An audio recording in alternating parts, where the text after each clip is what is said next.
Good evening po. Good evening. Good evening sa nasa Qatar po. Mag-live ta sandali po.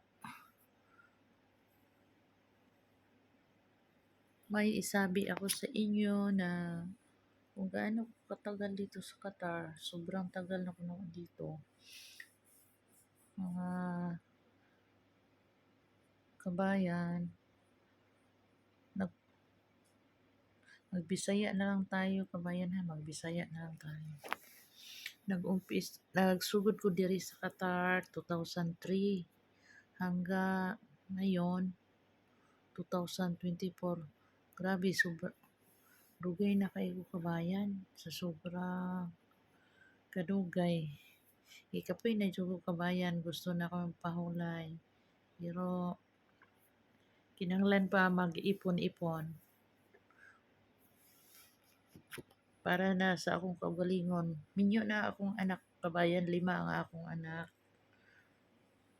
Ang nakahuman, 3. Ang 2 nagminyo og sayo, so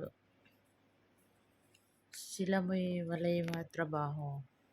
Tapos ang tulo nakahuman ang isa og kuan, accounting, 4 ka tuig. Tapos ang ikaduha, HRA management, 4 pud ka tuig iyang kurso. Tapos ang ikatulo, nautical, 4 ka tuig. So grabe kabayan, pagkakapoy yun, magpa-eskwela og anak, allowance, abang sa balay, bayad sa tuition, sobra kakapoy. Grabe pagka-depress na ko kabayan, pero kaloy sa Ginoo na humana gyud. Humana ang akong gipas-an nga dakong cross. Karon ako na pong kaugalingon uban sa akong bana na si Marwin Rodrigo. And mao na sad tigom na pud mi sa mga duha. Nagnegosyon lang siya ginagmay guys, kay lisod kaayo o dili siya moabag og ako ray saligan.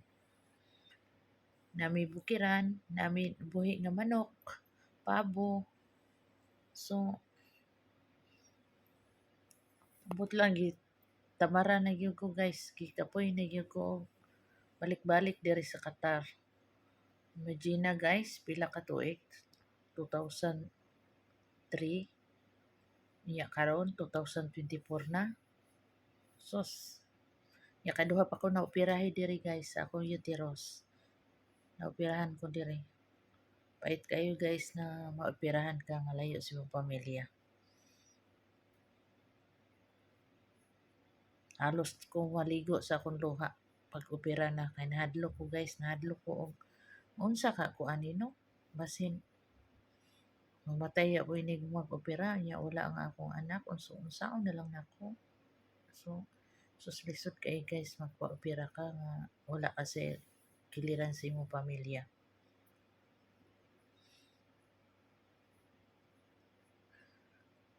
Thank you kay guys sa inyong panood sa akong mga upload, bisan dili pa ko kabalo guys, so nanood gyapon mo. Salamat kay guys. Di pa gyud ko kabalo guys ug magiulawon ko karon pa man ko apil lagi ani kay pasinday guys o kuan mag-success di ay ug mag-success guys, promise na ako ninyo. Hala, nakita akong kaluluwa guys. Promise na ako guys na mutabang jud ko. Manggihatagon jud ko. Mutabang ko sa mga lisod. So mao nay akong goal guys na makatabang ko sa mga kabayan nato nga nagkalisod bisan sa pamugas, pang-eskwela sa mga bata. Mao ri na akong gikuan guys. Wala ko kakuan nga mudato ko sa kong kagalingon kay may edad na ko guys. 49 ako. So nga ako lang na makatabang ko. Happy jud ko guys na makatabang ko tao. Salamat guys. Salamat sa inyong panood sa upload ko kahapon. Thank you so much guys. Taga Mindanao po pala ako guys. Sa una, Kapatagan Lanao del Norte. Tapos karon anak ko sa San Isidro Leyte. Salamat po. Bye.